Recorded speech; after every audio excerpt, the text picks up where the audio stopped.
Hi friends, ഇന്ന് ഞാൻ ഉണ്ടാക്കുന്നത് ബനാന കേക്കാണ്. ഓവനും ബീറ്ററൊന്നും ഇല്ലാതെ വളരെ എളുപ്പത്തിൽ ഉണ്ടാക്കിയെടുക്കാൻ പറ്റുന്ന നല്ല ടേസ്റ്റി ആയിട്ടുള്ളൊരു കേക്കാണ് കേട്ടോ ഇത്. വീഡിയോയിലേക്ക് പോകുന്നതിന് മുമ്പായി എൻ്റെ ചാനൽ ആദ്യമായാണ് കാണുന്നതെങ്കിൽ പ്ലീസ് ഒന്ന് സബ്സ്ക്രൈബ് ചെയ്യണേ. സബ്സ്ക്രൈബ് ചെയ്യുന്നതിനോടൊപ്പം തന്നെ തൊട്ടടുത്തുള്ള ബെല്ലൈക്കൺ കൂടി ഒന്ന് പ്രസ് ചെയ്ത് കഴിഞ്ഞാൽ ഞാനിടുന്ന വീഡിയോസിൻ്റെയൊക്കെ നോട്ടിഫിക്കേഷൻ നിങ്ങൾക്ക് ലഭിക്കുന്നതായിരിക്കും. അപ്പോൾ നമുക്കിതെങ്ങനെയാണ് ഉണ്ടാക്കണേ നോക്കിയാലോ. അപ്പോൾ അതിനായിട്ട് ആദ്യം തന്നെ ഒരു ബൗൾ എടുത്തിട്ട് അതിലേക്ക് ഒരു അരിപ്പ് വെച്ച് കൊടുക്കാം. ഇനി ഇതിലേക്ക് 250 ml കപ്പിൽ 1 കപ്പ് മൈദപ്പൊടി ചേർത്ത് കൊടുക്കണം. പിന്നെ 1 teaspoon baking powder, 1/2 teaspoon baking soda, 1 നുള്ളു ഉപ്പ്, ഇത്രയും ചേർത്ത് കൊടുത്തിട്ട് നന്നായിട്ടൊന്ന് അരിച്ചെടുക്കാം. കേക്ക് ഉണ്ടാക്കാൻ എടുക്കുന്ന പാത്രത്തിലൊന്നും വെള്ളത്തിൻ്റെ അംശം ഉണ്ടാവരുത്. ഇതിപ്പോൾ ഒരു തവണ നന്നായിട്ടൊന്ന് അരിച്ചെടുത്തിട്ടുണ്ട്. ഇനി ഒരു വിസ്ക് വെച്ചിട്ട് ഇതൊന്ന് മിക്സ് ചെയ്ത് കൊടുക്കാം.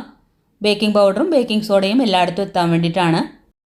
ഇനി ഇതൊന്ന് മാറ്റി വെക്കാം. അതിനുശേഷം ഒരു മിക്സിയുടെ ജാർ എടുത്തിട്ട് അതിലേക്ക് ഒരു 1/4 കപ്പ് പഞ്ചസാര ചേർത്ത് കൊടുക്കണം. എന്നിട്ട് നല്ലപോലെ ഒന്ന് പൊടിച്ചെടുക്കാം. ഇതിപ്പോൾ നന്നായിട്ടൊന്ന് പൊടിച്ചെടുത്തിട്ടുണ്ട്. ഇനി മിക്സിയുടെ വലിയ ജാർ എടുത്തിട്ട് അതിലേക്ക് ഒരു 4 മുട്ട പൊട്ടിച്ചത് ഒഴിച്ചു കൊടുക്കാം. റൂം ടെമ്പറേച്ചറുള്ള മുട്ട വേണം എടുക്കാനായിട്ട്. ഫ്രിഡ്ജിലിരിക്കണ മുട്ടയാണെങ്കിൽ നേരത്തെ തന്നെ പുറത്തെടുത്ത് വെച്ച് അതിന് തണുപ്പൊന്ന് മാറ്റിയെടുക്കണം. ഇനി ഇതിലേക്ക് 1 ടീസ്പൂൺ വാനില എസൻസും നമ്മൾ നേരത്തെ പൊടിച്ചു വെച്ച പഞ്ചസാരയും കൂടി ചേർത്ത് കൊടുത്തിട്ട് എല്ലാം കൂടി നന്നായിട്ടൊന്ന് അടിച്ചെടുക്കണം. ഇതിപ്പോൾ നല്ലപോലെ ഒന്ന് അടിച്ചെടുത്തിട്ടുണ്ട്. ഇനി ഇതിലേക്ക് ഒരു 1/2 കപ്പ് ഓയിൽ ഒഴിച്ചു കൊടുക്കാം. ഓയിൽ അല്ലെങ്കിൽ മെൽറ്റഡ് ബട്ടർ ചേർത്ത് കൊടുത്താലും മതി. എന്നിട്ട് ജസ്റ്റ് ഒന്ന് അടിച്ചെടുത്താൽ മതി, ഒരുപാട് നേരോട്ട് അടിക്കരുത്. അതിനുശേഷം അത് ബൗളിലേക്ക് ഒഴിച്ചു കൊടുക്കാം. ഇനി ഇതിലേക്ക് നമ്മൾ അരിച്ചു വെച്ചിരുന്ന മൈദയുടെ മിക്സ് കുറച്ച് കുറച്ചായിട്ട് ചേർത്ത് കൊടുക്കാം. അപ്പോൾ എല്ലാം കൂടി ഒരുമിച്ച് ചേർക്കരുത്, കുറച്ച് കുറച്ചായിട്ട് ചേർത്തിട്ട് വേണം മിക്സ് ചെയ്തെടുക്കാനായിട്ട്. അതല്ലാന്നുണ്ടെങ്കിൽ ഇത് കട്ട പിടിക്കും. അപ്പോൾ അതുകൊണ്ടാണ്. ഞാനിവിടെ 3 തവണയായിട്ടാണ് ഡ്രൈ ഇൻഗ്രീഡിയൻസ് ചേർത്ത് കൊടുക്കുന്നത്. ആദ്യം ചേർത്ത് കൊടുത്തിട്ട് നന്നായിട്ട് മിക്സ് ആയിട്ട് വേണം രണ്ടാമത് ചേർത്ത് കൊടുക്കാൻ. ഒരുപാടിട്ട് കുത്തി ഇളക്കാതെ വേണം മിക്സ് ചെയ്ത് കൊടുക്കാനായിട്ട്. എന്നാലാണ് കേക്ക് നല്ല സോഫ്റ്റ് ആയിട്ട് കിട്ടുള്ളൂ. മൈദയിൽ ഒട്ടും തന്നെ കട്ട ഉണ്ടാകാൻ പാടില്ല. അതുകൊണ്ടാണ് ഇതുപോലെ കുറച്ച് കുറച്ചായിട്ട് ചേർത്ത് കൊടുക്കുന്നത്. ഇപ്പോൾ ബാറ്റർ ഇവിടെ തയ്യാറായിട്ടുണ്ട്. ഇതുപോലെ നല്ല സ്മൂത്തായിട്ട് വേണം കേക്ക് ബാറ്റർ ഇരിക്കാൻ. ഇനി ഇതിലേക്ക് വേണ്ടത് ഏത്തപ്പഴമാണ്. ഞാനിവിടെ ചെറിയ 2 ഏത്തപ്പഴമാണ് എടുത്തിരിക്കുന്നത്. ആവശ്യത്തിന് പഴുത്ത പഴം വേണം എടുക്കാനായിട്ട്. ഇനി ഇത് ചെറുതായിട്ട് കട്ട് ചെയ്തിട്ട് മിക്സിയുടെ ജാറിലേക്ക് ചേർത്ത് കൊടുക്കാം. എന്നിട്ട് ഒട്ടും കട്ടകളില്ലാതെ നന്നായിട്ടൊന്ന് അടിച്ചെടുത്തിട്ട് നമ്മൾ റെഡിയാക്കി വെച്ചിരിക്കുന്ന ബാറ്ററിലേക്ക് ചേർത്ത് കൊടുക്കാം. എന്നിട്ട് വീണ്ടും മിക്സ് ചെയ്ത് കൊടുക്കാം. പഴത്തിൻ്റെ മിക്സ് എല്ലായിടത്തും എത്തുന്ന വിധത്തിൽ വേണം മിക്സ് ചെയ്ത് കൊടുക്കാനായിട്ട്. പഴം മിക്സിയിലിട്ട് അടിച്ചെടുക്കുമ്പോഴേക്കും ഒട്ടും തന്നെ കട്ടകൾ ഉണ്ടാവരുത്. എന്നാലാണ് ബാറ്റർ നല്ല രീതിയിൽ റെഡിയാക്കി എടുക്കാൻ വേണ്ടി പറ്റുള്ളൂ. ഇനി വിസ്ക് മാറ്റിയിട്ട് ഇതുപോലൊരു സ്പാച്ചുല വെച്ചിട്ട് ഒന്നും കൂടി ഒന്ന് മിക്സ് ചെയ്ത് കൊടുക്കാം. അപ്പോൾ കേക്ക് ബാറ്റർ ഇവിടെ തയ്യാറായിട്ടുണ്ട്. ഇനി ഞാനിത് ബേക്ക് ചെയ്തെടുക്കുന്നത് 8 ഇഞ്ചിൻ്റെ ഒരു കേക്ക് ടിന്നിലാണ്.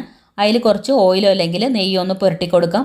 എന്നിട്ട് അതിലേക്ക് ബട്ടർ പേപ്പർ ഇട്ട് കൊടുത്തിട്ട് അതിന് മുകളിലായിട്ട് കുറച്ച് ഓയിലൊന്ന് പുരട്ടി കൊടുക്കണം. ഇനി നമ്മൾ റെഡിയാക്കി വെച്ചിരിക്കുന്ന കേക്ക് ബാറ്റർ ഇതിലേക്ക് ഒഴിച്ചു കൊടുത്തിട്ട് ഇതുപോലെ ഒന്ന് ടാപ്പ് ചെയ്ത് കൊടുക്കാം. കേക്കിൽ ഒട്ടും തന്നെ എയർ ബബിൾസ് ഇല്ലാതിരിക്കാൻ വേണ്ടിയിട്ടാണ് ഇതുപോലെ ചെയ്യുന്നത്. ഇനി നമുക്കിത് ബേക്ക് ചെയ്തെടുക്കാനായിട്ട് 10 മിനിറ്റ് പ്രീ ഹീറ്റ് ചെയ്തൊരു പാനിൽ ഒരു റിങ് ഇട്ട് വെച്ചിട്ടുണ്ട്. അതിലേക്ക് കേക്ക് ടിൻ ഇറക്കി വെച്ച് മൂടി വെച്ചതിന് ശേഷം 45 മിനിറ്റ് ലോ ഫ്ലെയിമിൽ ബേക്ക് ചെയ്തെടുക്കാം. ഇപ്പോൾ 45 മിനിറ്റ് ആയിട്ടുണ്ട്. കേക്ക് ഇവിടെ റെഡിയായി വന്നിട്ടുണ്ട്. ഇനി നമുക്കിതുപോലൊരു സ്ക്വയർ വെച്ചിട്ട് ഒന്ന് കുത്തി നോക്കുമ്പോൾ ഒട്ടും ഒട്ടിപ്പിടിക്കുന്നില്ല എന്നുണ്ടെങ്കിൽ നമുക്ക് ഫ്ലെയിം ഓഫ് ചെയ്തതിന് ശേഷം ചൂടാറാനായിട്ട് വെക്കാം. ചൂടാറിയതിന് ശേഷം വേണം ഇതുപോലൊന്ന് സൈഡൊക്കെ വിടിയിച്ചെടുക്കാനായിട്ട്. എന്നിട്ട് ഒരു പ്ലേറ്റ് ഇതിന് മുകളിലായിട്ട് വെച്ച് കൊടുത്തിട്ട് ഇതുപോലെ ഒന്ന് കമഴ്ത്തി കൊടുത്താൽ മതി. ഈസി ആയിട്ട് തന്നെ കേക്ക് പുറത്തേക്ക് വരും. നല്ല സ്പോഞ്ചി ആയിട്ടുള്ളൊരു കേക്കാണ് കേട്ടോ ഇത്. ഇനി ഇതിൻ്റെ ബട്ടർ പേപ്പറൊക്കെ ഒന്ന് മാറ്റാം. ഓവനും ബീറ്ററൊന്നും ഇല്ലാതെ നല്ല പെർഫെക്റ്റ് ആയിട്ടുള്ള കേക്ക് തന്നെ നമുക്ക് കിട്ടിയിട്ടുണ്ട്. അപ്പോൾ ഈ ഒരു കേക്ക് എല്ലാവർക്കും തന്നെ ഈസി ആയിട്ട് ഉണ്ടാക്കിയെടുക്കാം. ഇനി നമുക്കിതൊന്ന് കട്ട് ചെയ്ത് നോക്കാം. നല്ല സോഫ്റ്റ് ആയിട്ടുള്ള കേക്കാണ് കേട്ടോ ഇത്. എല്ലാവരും ഇതുപോലൊന്ന് ഉണ്ടാക്കി നോക്കണം. ഉണ്ടാക്കി നോക്കിയിട്ട് ഫീഡ്ബാക്ക് മറക്കാതെ കമൻസിൽ അറിയിക്കണം. അതുപോലെ വീഡിയോ ഇഷ്ടമായിട്ടുണ്ടെങ്കിൽ ലൈക്ക് ചെയ്യാനും ഫ്രണ്ട്സിനും ഫാമിലിക്കൊക്കെ ഒന്ന് ഷെയർ ചെയ്ത് കൊടുക്കാനും ഇതുവരെ സബ്സ്ക്രൈബ് ചെയ്യാത്തവരുണ്ടെങ്കിൽ ഒന്ന് സബ്സ്ക്രൈബ് ചെയ്യാനും മറക്കരുതേ.